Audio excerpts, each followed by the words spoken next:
তোমরা দেখতে পারো আমার হাতে গোমতি চক্র আছে।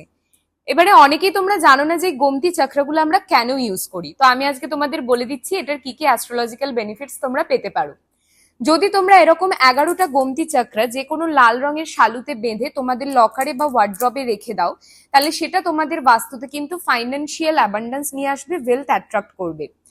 বাইরে যে কোনো ইন্টারভিউ বা এক্সাম দিতে যাওয়ার সময় তোমাদের পার্সে যদি 2টো গোমতি চক্র তোমরা রেখে দাও, সেটা কিন্তু গুড লাক নিয়ে আসে আর পজিটিভ রেজাল্ট নিয়ে আসে।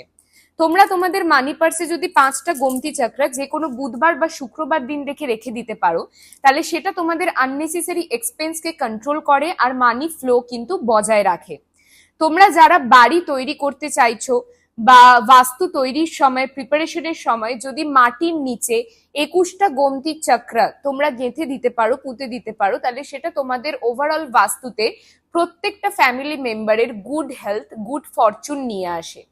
যে কোনো সোমবার দিন থেকে শিবলিঙ্গতে যদি তোমরা 21টি গোমতি চক্র দান করো, মনে যে কোনো মানত রেখে বা উইশ রেখে, সেই উইশ বা মানত কিন্তু তোমাদের ডেফিনেটলি পূরণ হবে। কাজে এই রিলটা সবার সঙ্গে শেয়ার করতে ভুলো না আর সেভ করে রেখো।